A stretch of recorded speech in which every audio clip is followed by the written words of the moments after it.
A defesa escrita foi apresentada ontem, ela tem 100 laudas, então é um assunto bem amplo, com muitas colocações. Hoje foi a defesa, os vereadores tiveram um senso de justiça muito bom em possibilitar essa defesa oral, mas a defesa oral de hoje foi baseada, sobretudo, numa questão, no meu entendimento, basilar. É impossível a continuidade dos trabalhos nesta casa, não na justiça, porque na justiça o vereador vai responder, está respondendo e haverá uma decisão final. Isso acontecerá de qualquer jeito.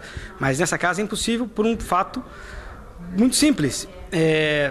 O promotor, no processo e na denúncia, não há nada, absolutamente nada, nenhuma vírgula que diga que o vereador cometeu algum ato no exercício do mandato.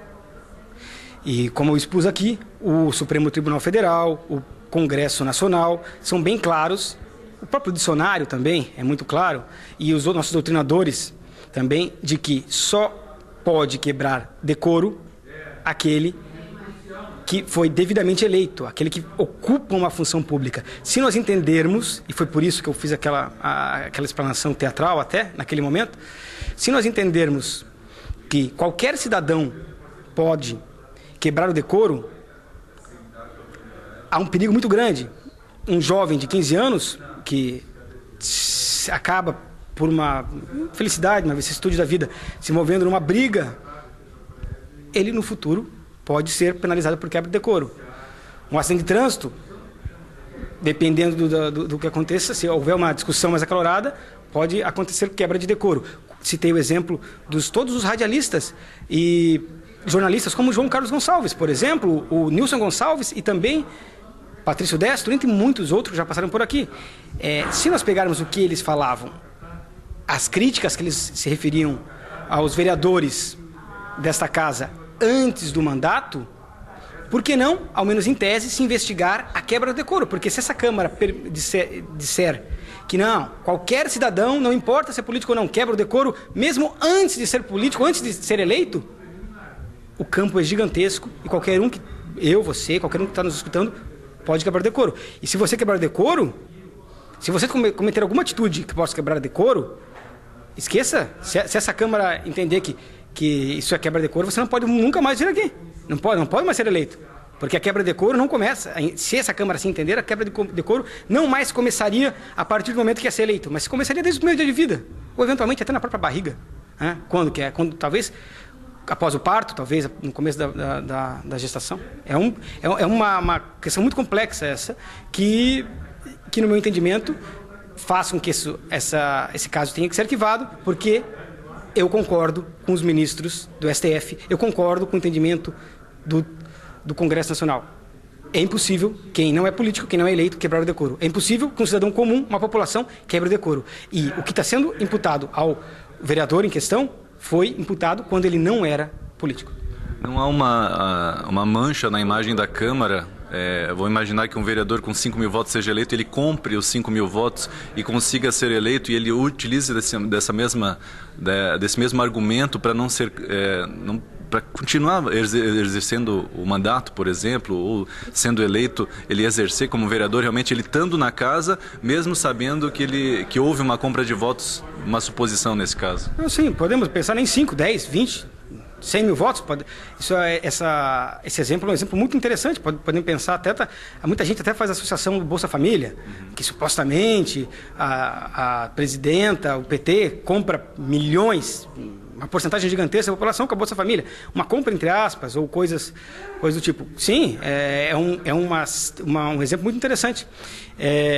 E é o que eu citei sobre as falas dos ex-presidentes do STF. Embora haja o legítimo direito da manifestação contrária, acima de tudo isso, para a manutenção do Estado democrático de direito, nós temos que nos ater à lei.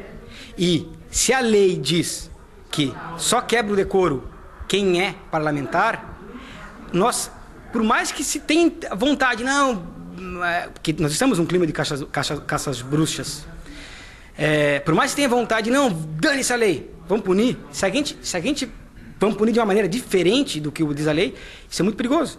Se nós abrirmos para o terceiro, a gente tem que aceitar para a gente.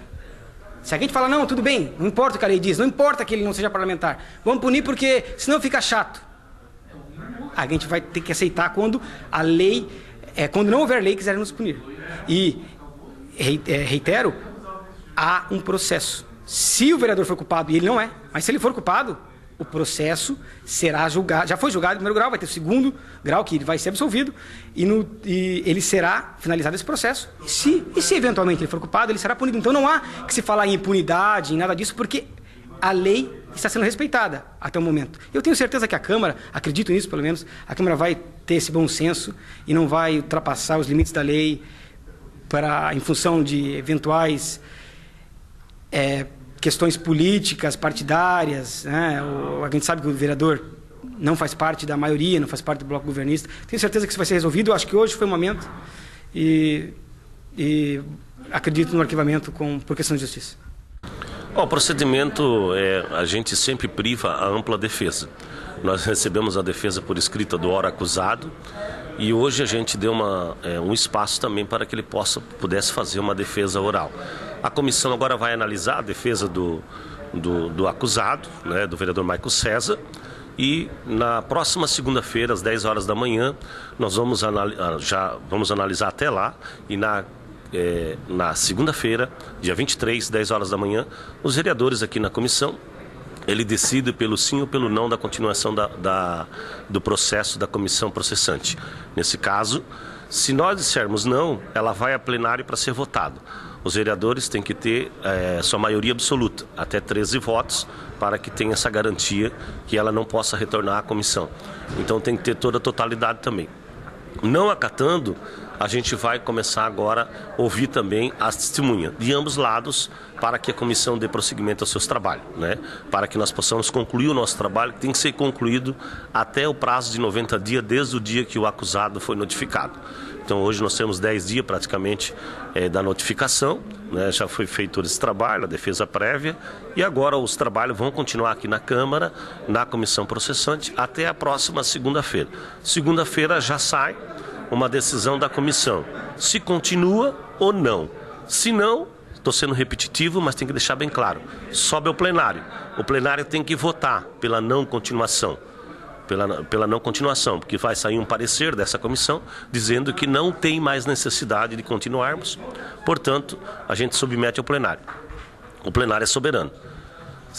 Mas a comissão, ela também tem a sua decisão pode também optar pela continuar o processo de investigação nesse caso. Então, nesse tempo, a gente está aí preparando toda essa documentação em análise para também analisar a defesa do acusado agora nesses 5, 6 dias que nós temos pela frente e fazer uma análise no geral do contexto da matéria.